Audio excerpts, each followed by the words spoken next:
Okay, but now welcome. Oh, hold on.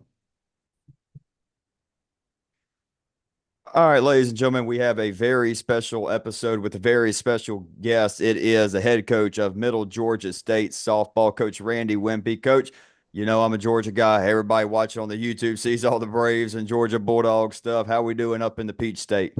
We're making it up here. We're making it up here. Just trying to hang in there from some of the weather and get it going. Yeah, you know Mu- how it is down here. Coach, Mother Nature has not been an NAIA softball fan this year, has it? No, not even close. Well, hopefully you have some good weather. We all know it's going to be probably pretty warm heading down to San Antonio. I was just there a couple weeks ago. Going to give a couple quick shout outs. If you end up on the west side, close to Our Lady of the Lakes campus, Natalie's for the breakfast tacos, good coffee too, but the breakfast tacos off the chain. But if you go there for lunch, Rusty Bucket, they had like some 16. Look, Russ, Georgia people, we like our barbecue. I think we do good barbecue in Georgia. I got to tip my cap to the folks in San Antonio, man. At the Rusty Bucket had me some of that 16-hour brisket and everything. Coach, you a big barbecue fan? it's a hit or miss with me. I'm not gonna lie to you. It's either one day I'm really liking it, or the next week I'm like, oh. But hey, I think you got me at Rusty Bucket. Okay, all right. Hey, like I said, it's one of those where you have the windows all the way up and you can smell the smoke coming Oh, into your wow. car. So that's when you know it's pretty good. But Coach, I just want to get started with the question. What was your reaction to when the Knights when you saw that your Knights were going to face Eastern Oregon as a 3 seed in the San Antonio Regional? Obviously, we've deemed it the quote unquote group of death because there's so many World Series caliber teams. And to us, the Eastern Oregon Middle Georgia State matchup is probably the best guaranteed matchup we see in the opening round. I mean, I ain't gonna lie to you. I'm just gonna cut straight to it. Let's I go. was in the back of the classroom. We have a space where we all go in there, we sit, we have some pizza. I'm in the back of the classroom, like, where are we gonna go? Because I had in mind like a few places that I was like, all right, Georgia Gwinnett, Cumberland's, Texas was like one of my mix there. And I was like, it's got to be one of those three. Right. So honestly, when Texas came up and we seen who we were going to be playing, I mean, honestly, the girls were excited. I was excited. Um, I do know a lot about the rankings, but having that mentality, from a coaching slash, when I played, going into it almost like let's not worry about what everybody else has and let's just worry about what we have to bring. To me, yeah, it's definitely going to be tough. It's going to be tough, but it's whoever is going to bring their A game. And I tell my kids all the time when we're on, we're on. And when we're ready to compete, we're ready to compete, and there's nobody that can stand in our way. And I'm not just saying it because these are my kids. I'm saying it because I've seen the talent and what hard work and determination they've had this whole year and what they've overcame. Well, and Coach, like you said, when you play your best softball, you obviously are going to win. And good Lord, y'all been winning a lot of softball games. Has I gotta be honest, has the win streak been talked about much? I'm a sports guy too. I understand once you probably got around 10 games, 15 games, like, all right, nobody talk about it anymore. Is it something y'all talk about with now winning 27 in a row? I think that honestly, we never really talked about it. Like even when we were like 5 or 10 or 15, the only time it's really been talked about has honestly been here recently. It was just like we're playing each game to win each game. We're not thinking about how many games can we win in a row, how many games, do we need to be to match this or match that. It's just been staying consistent. And if it keeps rolling like it has, it keeps rolling. Because honestly, you think about the win streak, you think about it too much, what comes from that pressure of to keep it up, or you get that fire to keep it rolling. So I definitely don't sit there and say like, hey, we got to keep it going, because every game is different and you never know the outcome of it. And I just preach, show up, play your best ball, take it one game at a time, and let's just keep winning. Right. I mean, hey, it's 27. What's the most impressive one? The 28th, the 29th, all the way that leads Right, you right. back to Georgia and to the red banner. But coach, you said your players were excited to go in, obviously to a phenomenal ballpark there at University of St. Mary's. Going to make a great postseason environment going up against Eastern Oregon, having the defending champions, some really good 4 and 5 seeds there as well. Talk to me about this group of players, Coach. They were a lot of fun when they did our social media takeover earlier this year. They've been very active with us on social media. What makes this group special? I'll be honest, I have a group of five seniors, and currently they're all in my infield. I definitely think over the years, I've had this group of seniors with me since I've been here, and they have bought into what I've brought in, the culture. And I also, let them be their self. So they're witty, they're fun, they're funny. And when I get down to business, they get down to business. But honestly, they've just bonded like any other team, even me playing. Like, they've bonded as a whole. Like all 15 of them love all 15 of them. Like they love each other so much. Um, it's like one of those like give that shirt off your back. All these kids would do it for one another. And to me, that goes a long way. And I definitely think it showed, and it showed to me, and it's really fun to coach them. Um, I can't sit here and say it was always pretty in the beginning, because in the beginning it was real rocky. And it's just like that one moment that clicks. And it clicked for us, and it's continued, and hopefully it continues to click for us. But ever since that one moment, it's just been like it's a whole game changer, a whole different group, and they've bought into each other. Well, Coach, you talk about that kind of culture shift there. When was a moment? One I want you to allude to eventually in the interview is the boots. But just talk to us about when you knew this year's group was going to be special, and maybe even last year when y'all really started coming onto the national scene more and more. Obviously, it's been a great program there at Middle Georgia State. But talk to me about when you kind of realized, all right, there's something special building at Middle Georgia. Well, I definitely seen it early on in them, but it was like, how do I get them to see it within each other? Like we had the athletic ability, but it was just connecting. Like early in the season, we were run ruled. Now, granted, all but one were by Division twos.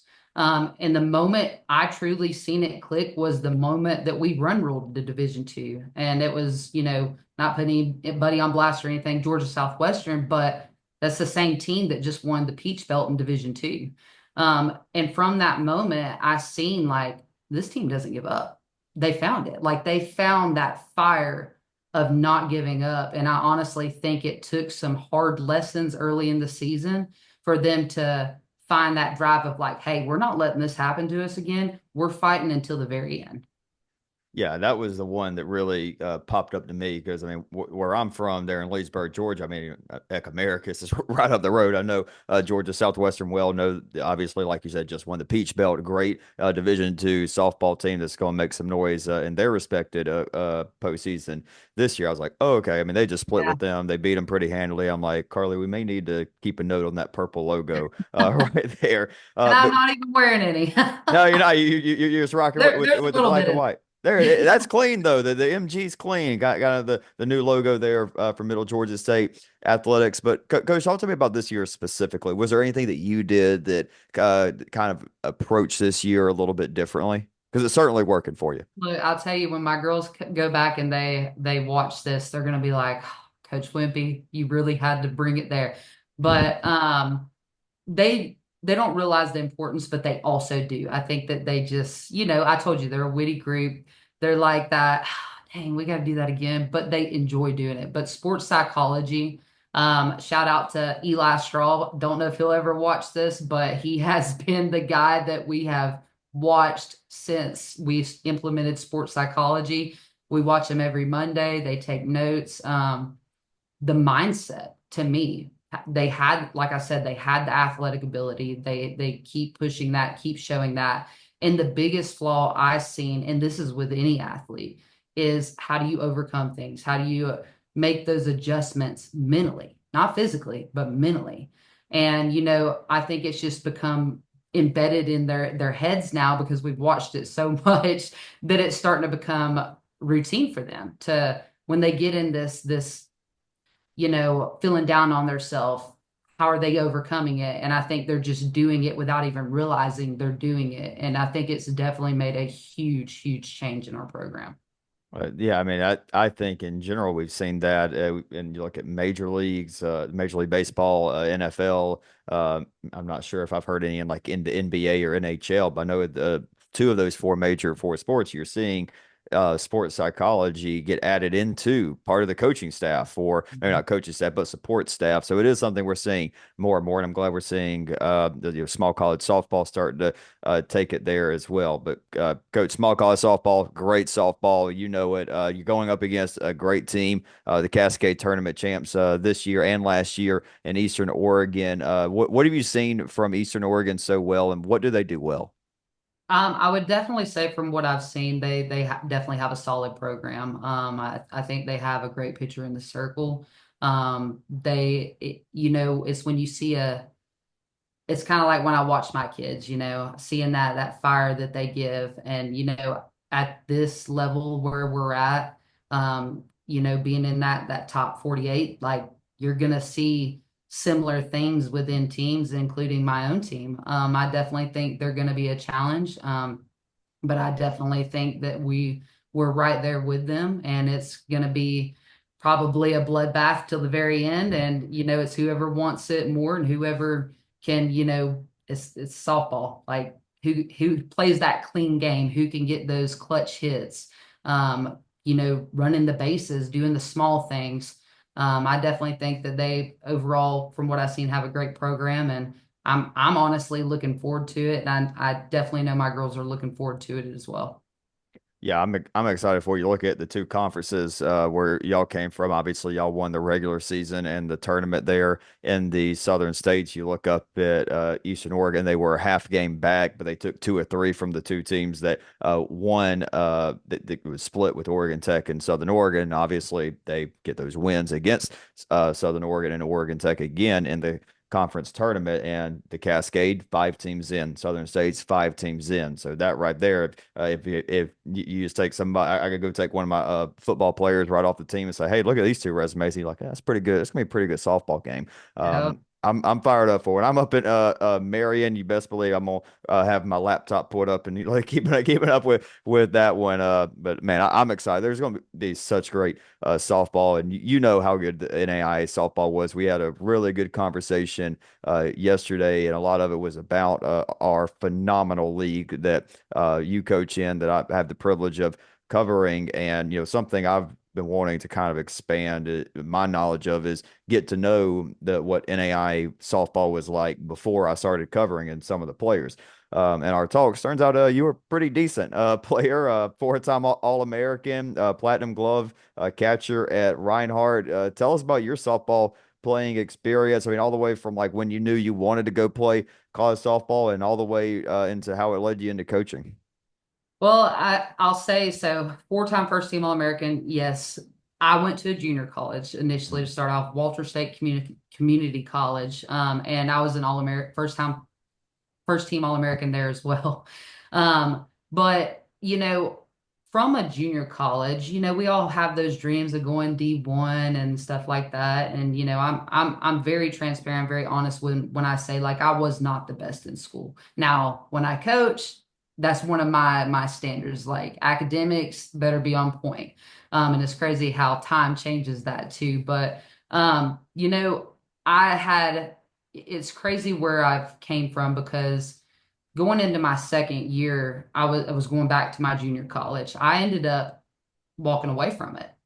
And I could go into this long thing, but to cut to it, I let what I did, my athletics, because I was very successful up there. I hit over 600 my first year with 26 home runs, and coming back that next year was like that overwhelming anxiety of like I have to be this person that I was the year prior. So I ended up taking a semester off, and uh, Glenn Crawford was at Reinhardt at the time, and he blew my phone up. And to this day, I thank God that he did because there's no telling where I'd be at right now. But I ended up going to Reinhardt. and finishing out my years there. And, I had to change my mindset when it came to playing that, I didn't have to be what I was prior. All I needed to do was give it my best every single year. And then going into the NAIA, I didn't know what it was going to be like, and when I actually competed and seen, I was like, a lot of these girls should be like playing ball at a Division 1. Like the game wasn't really different. It was essentially almost the same. It was just, people have different reasons why they go to NAIAs, to junior college, Division 1, Division 2.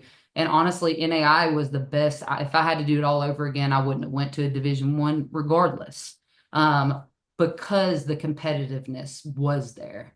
I had the opportunity to play in the World Series and go into those opening rounds, going to the World Series, and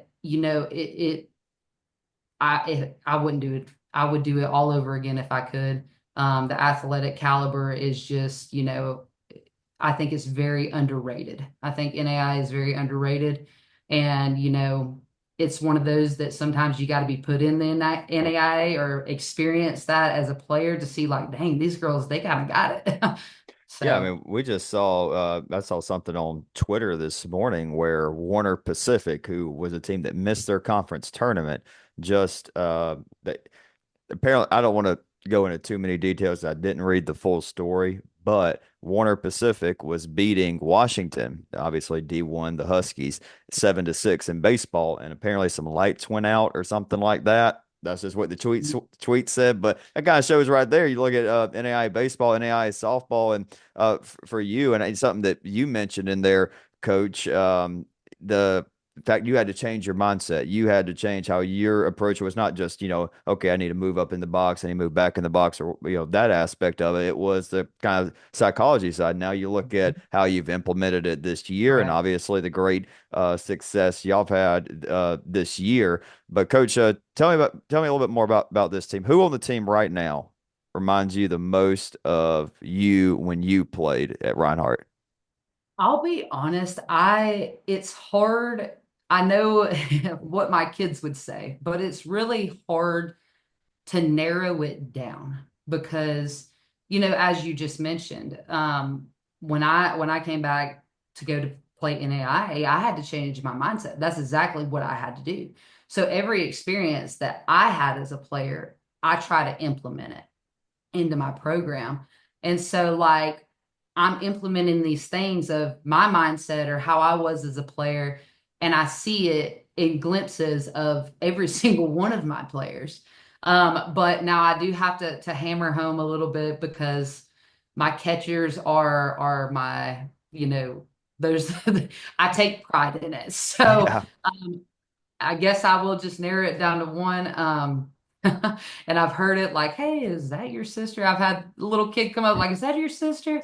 And I'm like, no, that's not my sister. But Kaylee Oliver. Okay. There's been a lot of things, her catching style, I've helped tweak that a little bit. Her mindset in the box, how she is in the box. I was definitely one of those that like to crowd the plate up in the box, like please throw me inside because I'm actually gonna wear it. um, so, she's bought into it. She reminds me a lot of me. She has a cannon behind the plate. She's normally smiling all the time, having a great time. She's just a great kid to have that on the team, honestly. Um, Gabby Haas is another one. She's a shortstop, and if you have ever seen a better shortstop, please let me know. I'm sure you're probably biased on that, but I mean, she has unbelievable hands in the infield. I mean, she fields the ball probably better than most men would, honestly. Um, Emily Proctor in the mountain. Yeah. She's a bulldog. I mean, she has that fire when she steps in the circle and she does what she's supposed to. I could go on and talk about all these kids and how they are. And like I said, if I had to narrow it down, probably Kaylee, just because I take that pride in that catching, and I feel like to some extent, that's where my teaching goes into, and of course with the pitchers and stuff like that. Before I got an assistant coach, it was just me. I had coaches on and off in like in the spring, but the fall I've been with my kids pretty much by myself since I was named head coach. So um, they're a great group, and if I could sit here and say all of them, I would. But if I had to narrow it down, definitely Kaylee.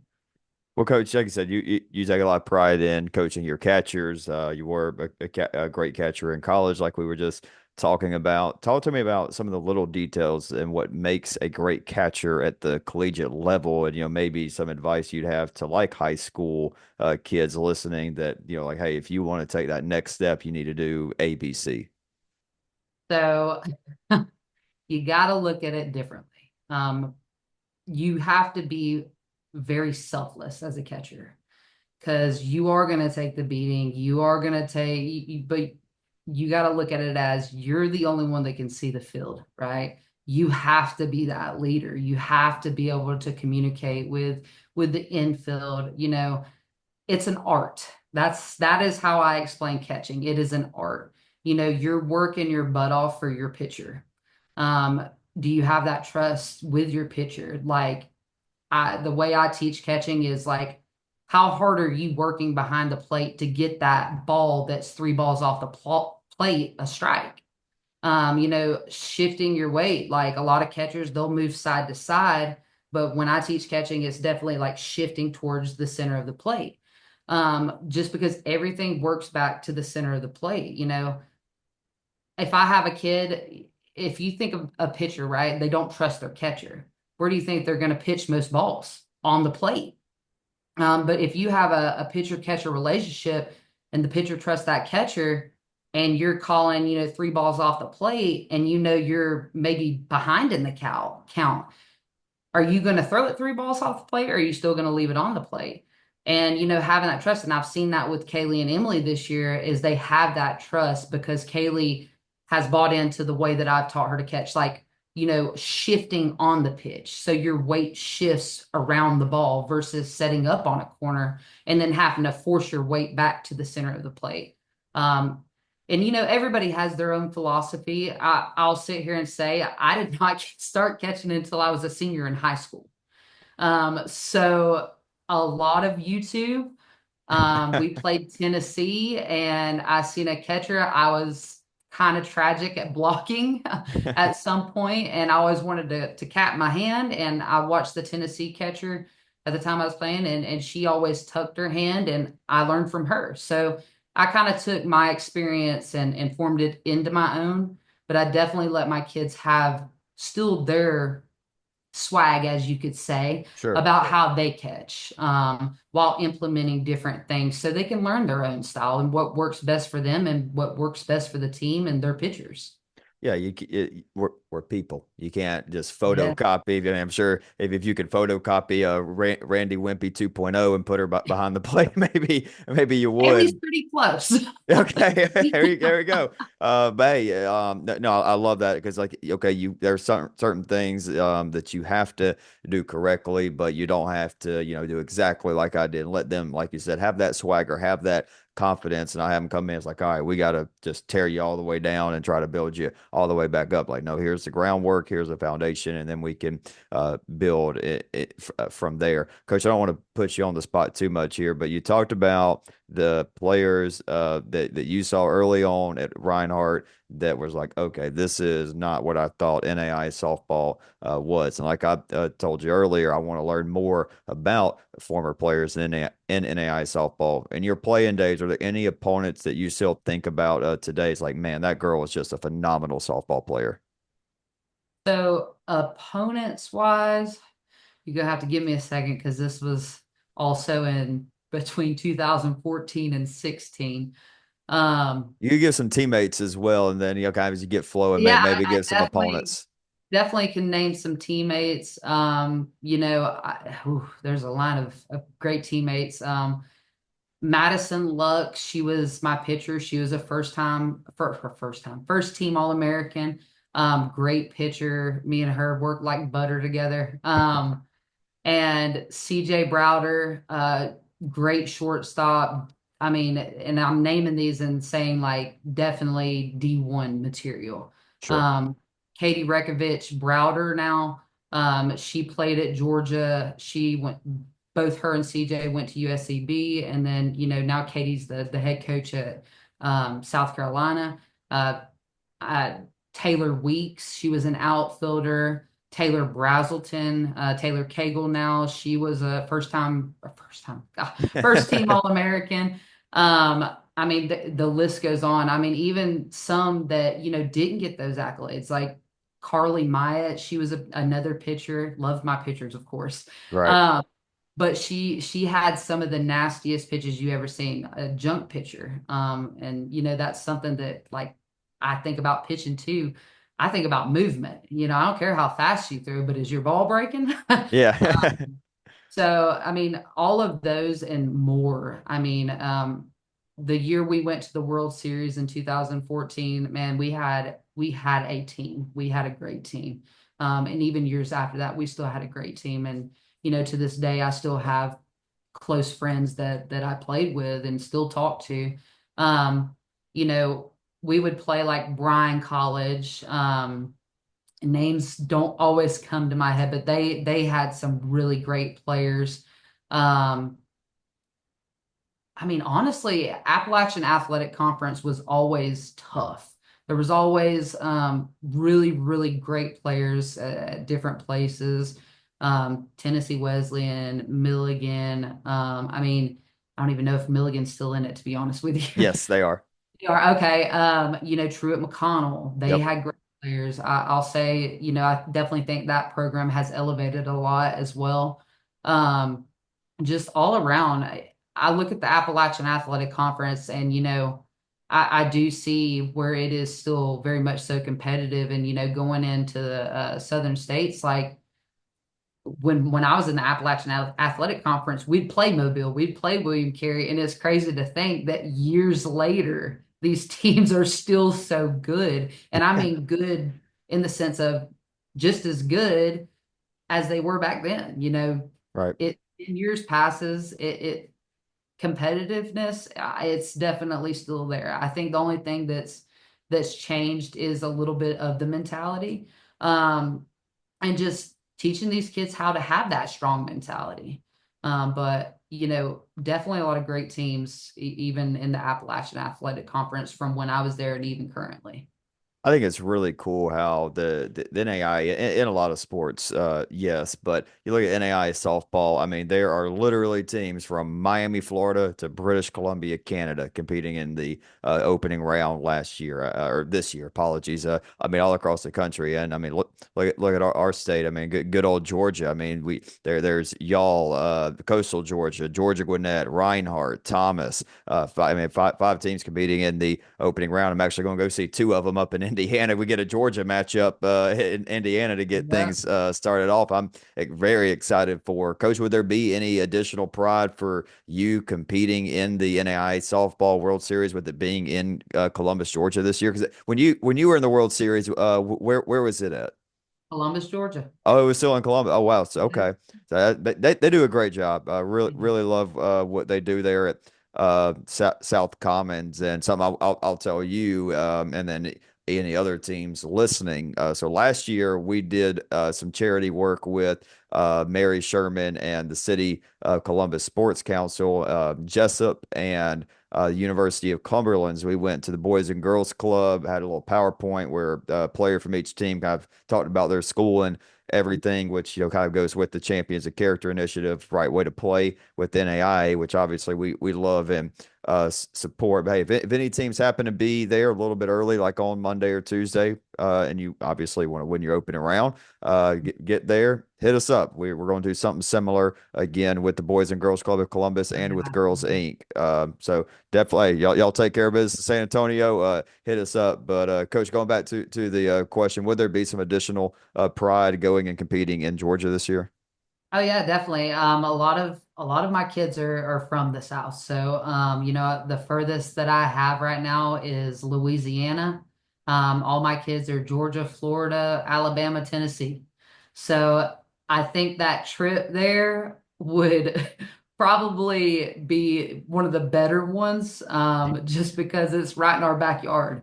So definitely having that pride, and not to get anything with the host sites or anything like that, but I would take that like that is our host site.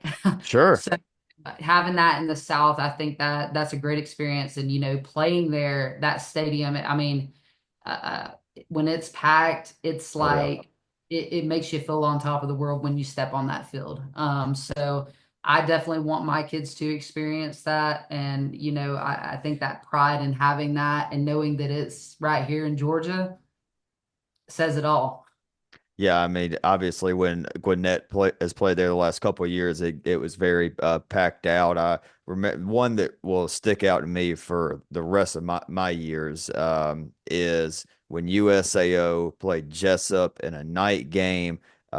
Just an unreal atmosphere. I couldn't believe like that many people from Oklahoma, from California. And it was like they were trying. It wasn't like USAO was cheering and then Jessup was cheering. Like I'm gonna be louder than you, kind of deal. Yeah, okay. It's a great environment. Like you said, when it gets packed out, and I think the city of Columbus is doing a good job actually trying to get more community involvement there with the city to come out. It's awesome. It's a great venue, great field. I'm very excited for the opening rounds. But good Lord, I cannot wait for the World I mean, Series. But Coach, talk to me about what the keys are going to be for Middle Georgia State punching their ticket and meeting us in Columbus, Georgia this year. simple as it is, playing their best ball. I mean, like I said earlier on, I told them today, I said, I don't care who you're playing. I don't care what people are saying. I said, you go out there and you give it your best and you play your best ball. I said, nobody will stop you. The only person that will stop you is you. And Right. that's the God's honest truth, with them is they play when they play great, they play great. In my eyes, like I said earlier on, nobody can beat them. And that having that clean defense, having that mental aspect to it, making adjustments, forming an approach, like all the key things, having your pitchers back. I discussed with you yesterday, we've had some injuries, but the fight that they have and that determination, I think they will go out there and do exactly what they're supposed to. And that's just how much I believe in them. And my job is to make them believe in themselves as much as I believe in them too. So and coach them and keep implementing the right things with them. And to touch base real quick on something else that it does get overlooked. And I think it was Evangel that had the podcast interview.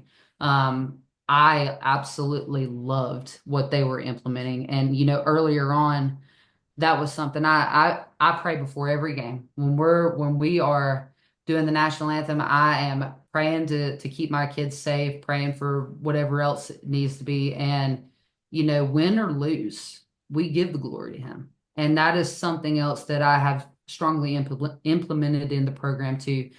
Regardless if we win, regardless if we lose, after we're done talking in the outfield, we all gather hands. We thank him for what he's done for us and given us, and we give him the glory because without him, and my assistant says this the best, without him, we are nothing. And that is the truth. And I Beautiful. know I just got sidetracked, but I No, definitely wanted to share that because it isn't said enough, honestly. absolutely. I could not agree with that last statement more. It's it's not something we talk about every episode, but it's something Carly and I are big believers in. We love when we see like Jay Halbrook and Maddie Meyer from Evangel coming on the podcast and giving glory to the Lord because to us, that is the most important thing. I love when you see, I tell you a great example, Oklahoma City, USAO, that crazy walk off and everything that happened. USAO wins the conference tournament, big rivalry. 2 minutes later, they're circled up around the pitching circle, sending a prayer. Probably the biggest rivalry in NAI softball, USAO and Oklahoma City. Doesn't matter. I think that speaks a lot to softball culture, the NAI culture, NAI softball culture, and it's something that just one of the many reasons why Carly and I want to keep doing this for many, many years. And our motto is grow the game, and that's not something that is just something we float out there. It's something we want to do, and year by year, because we have that message. If it was a bunch of selfish coaches and selfish players, like, oh, I'm just trying to play NAI for a couple of years and get my degree and whatever, or coaches saying, all right, I'm going to coach NAI and then I'm going to just use it as a stepping stone. I don't know if we'd have that same level of passion and fire that drives us to cover the sport, but it's not true. It's a phenomenal league. We are blessed to do it. Coach, I have one last question for you. This is usually Carly's question. She's getting ready for a flight to the University of Cumberland's right now for the coverage of the Williamsburg opening round.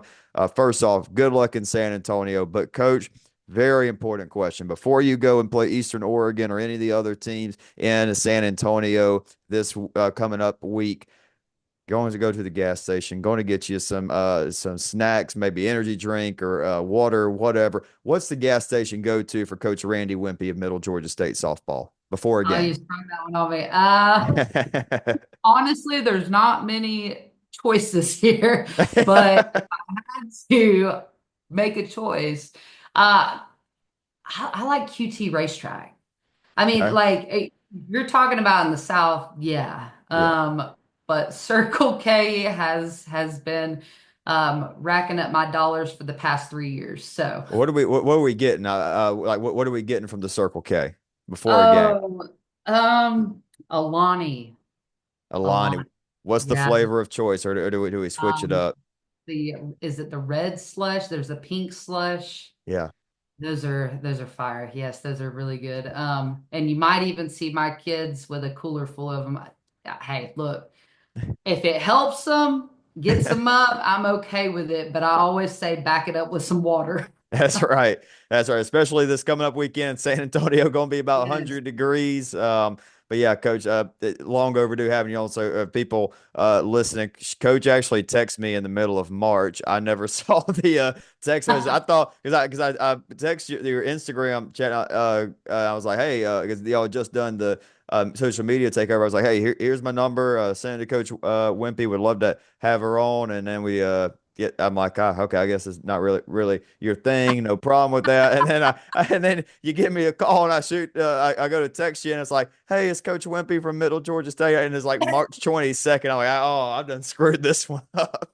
Hey, Reagan, we all get busy sometimes. Trust me. You don't Yeah. want to see the messages on my phone. Yeah, I believe do. it. Hey, busy people, at least we got it done this time. And I'm Absolutely. super glad that you had me on and all the recognition you've done for not only us, but everyone else too. What y'all are doing is absolutely awesome. Also, I appreciate it, Coach. Safe travels out to Texas and best of luck in the San Antonio opening round. I appreciate it. Thank you so much.